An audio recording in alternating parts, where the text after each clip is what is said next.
Bonjour à tous et bienvenue sur la chaîne Crypto Tao Analyse. J'espère que vous allez bien. Vidéo hebdomadaire avec au sommaire l'analyse du Bitcoin. On fera également un petit tour sur les indices boursiers. Et comme promis, je vous présenterai un projet crypto intéressant, ma petite pépite de la semaine. Donc j'attends vos retours en commentaire à ce sujet. Et on démarre juste après l'intro.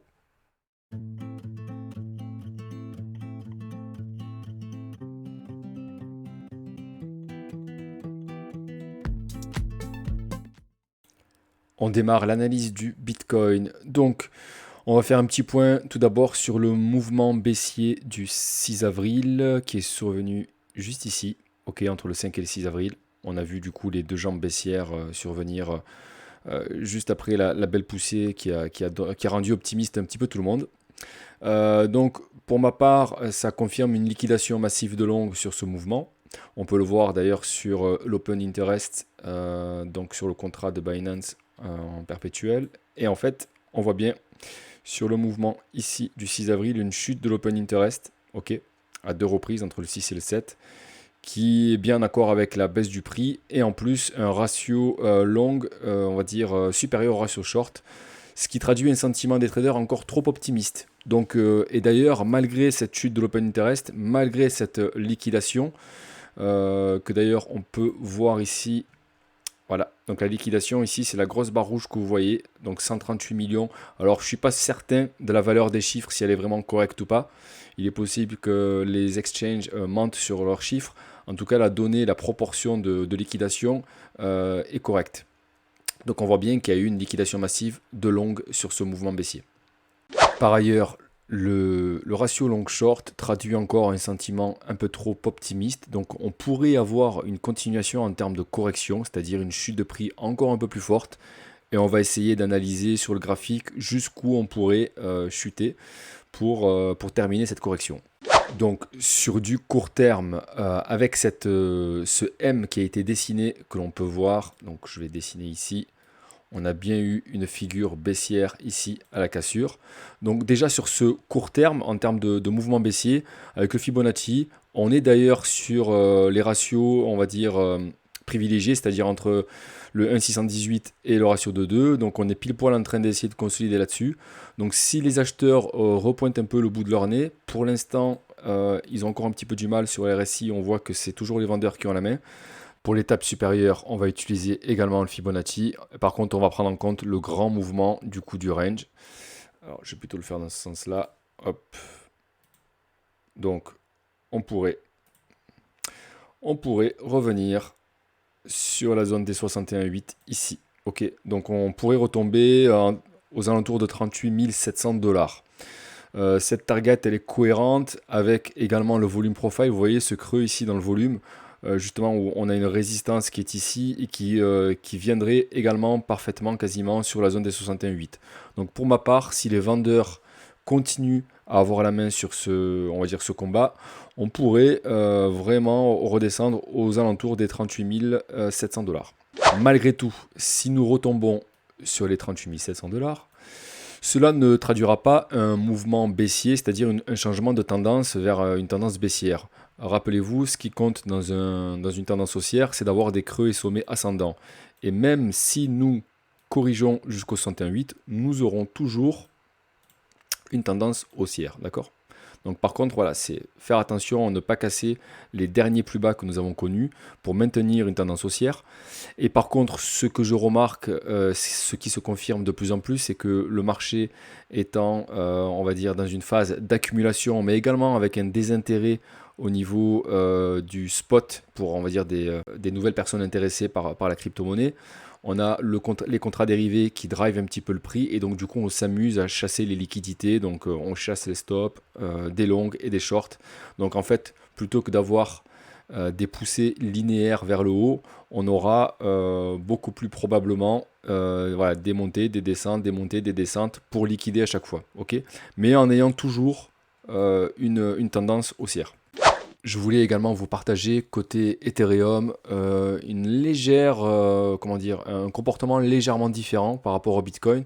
En général, ils se suivent d'assez près. Là, la petite particularité sur Ethereum, sur les contrats dérivés, c'est qu'on a un sentiment un peu plus pessimiste.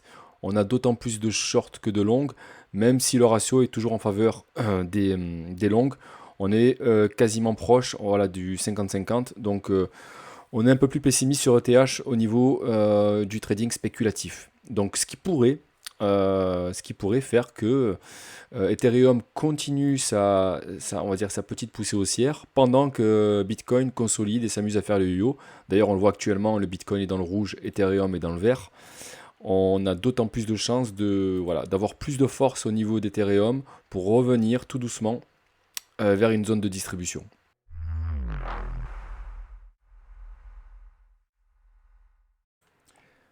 Je voulais vous partager également ce graphique qui met en lumière le profil and loss sur les portefeuilles Bitcoin. On voit le graduel des couleurs.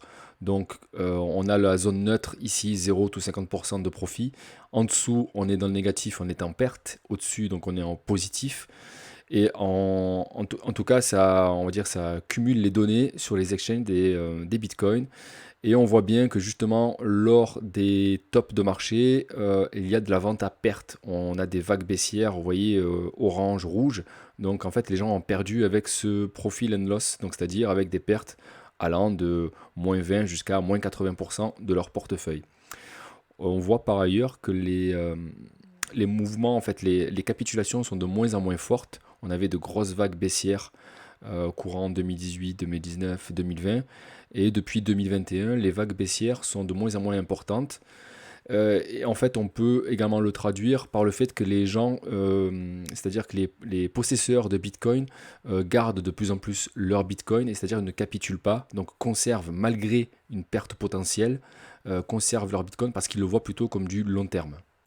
Autre partage intéressant donc sur le nombre des nouvelles entrées, donc les nouvelles entités, avec une moyenne mobile sur 14 jours, on s'aperçoit que par rapport justement au prix qui est en noir en fond et le nombre des nouvelles entités, on voit que sur les tops de marché, le nombre d'entités chute drastiquement, avec ici des périodes d'accumulation et le nombre d'entités qui repart à la hausse. Et on le voit dernièrement également sur janvier 2021, avec un top de marché, ensuite une chute, et là on est en reprise haussière du nombre d'entités, donc ce qui est plutôt positif et plutôt bullish pour le marché de la crypto-monnaie.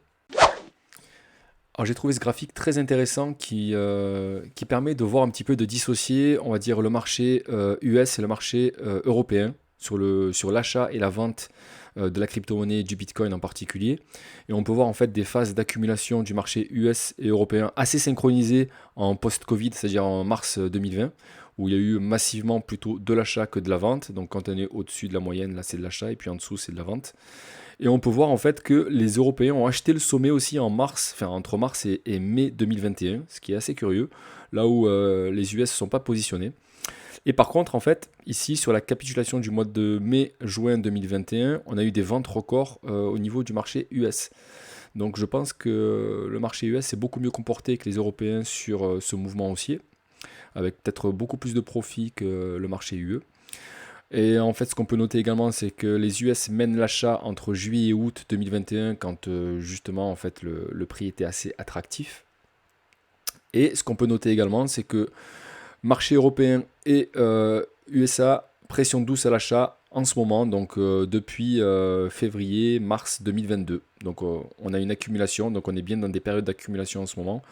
Et on voit justement majoritairement de l'achat sur ces deux, on va dire, deux marchés qui sont européens et US.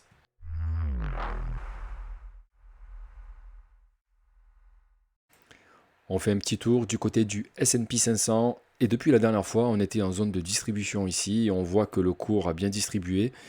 Il y a eu du coup une chute et on est sur la zone des 50% de Fibonacci. Donc les projections à venir, ce serait un retour, je pense, à minima sur la zone des 61,8 ici. Donc sur les 430 points. On est malgré tout, même si on voit cette forte correction, c'est un peu comme sur le Bitcoin. On a toujours des sommets pour l'instant qui sont ascendants, en espérant, dans l'attente d'avoir un creux ascendant également, on se retrouverait toujours sur un marché avec une tendance haussière. Okay, donc pareil que sur la crypto-monnaie, la bourse fait le yo-yo. C'est un marché assez indécis et donc du coup, je vous déconseille de trader sur le long terme actuellement, même si c'est un peu plus simple à gérer en termes d'émotion. Actuellement, vu les indécisions et vu les yo-yo, je pense que c'est du coup plutôt de comment dire, des opportunités sur du court terme, c'est-à-dire en day trading ou voire en scalping si vous en avez la capacité. En tout cas, c'est très compliqué de voir un mouvement justement se dessiner sur les mois à venir. Concernant le gold, on est toujours sur du range avec le support du premier arrêt de Fibonacci, ici qui est toujours tenu. Et on a vraiment un manque cruel de volatilité et de mouvement de prix. Donc voilà, on a un petit range actuellement depuis 15 mars, je crois. Ouais, voilà, depuis le 15 mars. Donc rien de plus à signaler. Vraiment, on sent l'indécision en termes de marché. Et d'ailleurs, on le voit d'ailleurs sur l'indicateur. C'est très corrélé. On est sur une zone assez neutre. Il n'y a pas vraiment de domination d'un camp par rapport à l'autre. Même si sur le MACD, par contre, voilà, ce qui est assez intéressant, c'est que sur le MACD par rapport au RSI, le MACD indique une domination des vendeurs. Là où par contre je prends pas trop attention, c'est parce que étant donné que nous sommes actuellement sur un range, je m'appuie beaucoup plus sur le RSI que sur le MACD. Le MACD, comme je l'avais indiqué sur ma vidéo qui expliquait justement, j'ai fait un petit tuto sur le RSI et le MACD. Si vous le regardez, je le mets au-dessus de la vidéo. J'utilise beaucoup plus le MACD sur des dynamiques haussières, baissières, mais pas trop sur du range parce que en fait, jusqu'à présent, en fait, il montre pas trop d'intérêt. Alors, est-ce que du coup, c'est l'exception qui va confirmer la règle? Mais pour l'instant, je préfère m'appuyer sur le RSI. Un petit tour du côté du pétrole, où nous voyons pour l'instant une baisse de la volatilité avec une chute du cours. On essaierait probablement de trouver support sur le retracement à 50% ici. Ou alors, est-ce que nous allons trouver support sur le DOM? Voilà, c'est approximatif. J'espère que pour une fois, la figure de DOM ne sera pas validée, qu'on continuera la chute. Ce sera intéressant pour justement notre portefeuille au quotidien. Voilà, à voir. Il est possible que nous retrouvions des zones de prix. Donc si la figure en DOM est invalidée, entre le 61,8 et 78,6, donc retrouver des prix entre 88 $ et 76 $. Donc nous le souhaitons tous. On verra ça par la suite, donc dans les prochains jours, prochaines semaines. Je voulais revoir avec vous le cours du blé qui a son importance actuellement avec les conflits dans la zone de la Russie et de l'Ukraine qui impactent assez significativement les pays d'Afrique qui utilisent, en tout cas qui consomment énormément de blé. Donc en fait, si on considère donc l'augmentation assez importante depuis, on va dire, fin février, on a eu quand même une correction assez importante de plus de 25%, il me semble. Voilà, on a atterri sur du 27%. Malgré cette chute importante, la hausse du cours, la tendance haussière n'est pas terminée.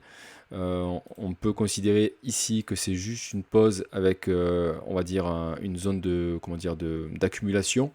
Parce que si on prend le mouvement un peu plus long terme, on va aller le chercher plutôt sur le mois d'avril, c'est-à-dire le dernier support d'avril. Et ça, c'est important de le regarder, de dézoomer de temps en temps un petit peu. On s'aperçoit qu'on est actuellement pile poil sur le premier arrêt de Fibonacci. Ok, nous avons trouvé support dessus et nous réalisons justement une continuation haussière au-dessus. Donc pour l'instant, le support faisant foi, il est fort probable, en tout cas il n'est pas impossible que nous continuions la tendance haussière. Ok, c'est pas parce que nous avons vu cette chute du cours que le carnage au niveau du prix est terminé.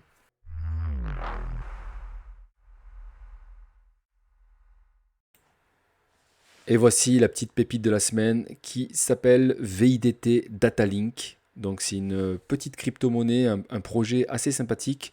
En fait, le but de ce projet, c'est de réaliser des certificats d'authenticité via des NFT. Ce qui m'a frappé sur ce projet, c'est que apparemment Rolex a utilisé le certificat justement de la blockchain de Datalink. Et également en 2019, une peinture de Rembrandt a été utilisée. Donc c'est assez lourd. Donc voilà, si vous êtes sur CoinMarketCap, vous tapez VIDT, vous allez tomber là-dessus.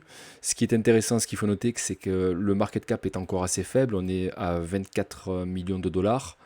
Et ce qui est très intéressant, c'est que le circulating supply est de 84%. C'est-à-dire que l'inflation des tokens est quasiment terminée. On a quasiment émis la totalité des tokens du projet. Donc ça, c'est très intéressant. Ça évite l'inflation et du coup la chute de prix.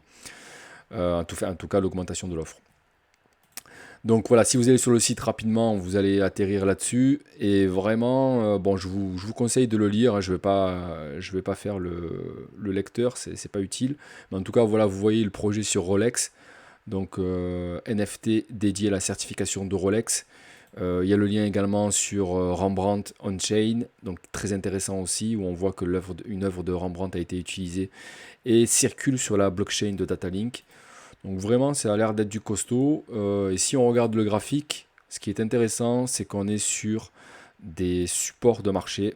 Donc voilà, on n'est pas sur des zones d'euphorie, comme on aurait pu le constater ici. Donc localisation assez bonne, très bonne même d'ailleurs d'achat. Donc voilà, j'avais mis le market cap à 28 millions, la supply à 84. Donc Fonda sur certification via NFT, certificat Rolex. Je vois une activité sur Twitter qui est cohérente avec une communauté qui grandit. Donc je vois qu'il y a de l'engouement sur le projet. Voilà, je vous conseille de regarder. C'est un partage, ça n'engage rien. Voilà, assurez-vous de n'investir que sur des projets auxquels vous croyez. Et vous pouvez d'ailleurs utiliser l'outil que j'ai mis en description sur ma vidéo de fondamental que je vais mettre au-dessus justement de la vidéo. Vous pouvez cliquer dessus et vous pourrez télécharger justement ce petit fichier Excel qui permet de faire une analyse fondamentale selon vos critères. Vous savez, c'est très subjectif le fondamental, donc il faut vraiment croire au projet, voir si la tendance est bonne, etc. Donc voilà, ça ne regarde que vous. En tout cas, pour ma part, je trouve le projet intéressant et je voulais vous le partager. Voilà, c'est la fin de cette vidéo. J'espère que cela vous aura plu. Dites-moi en commentaire si la crypto pépite dont nous avons parlé vous semble intéressante. En attendant, prenez soin de vous et à bientôt pour d'autres vidéos. Ciao, ciao.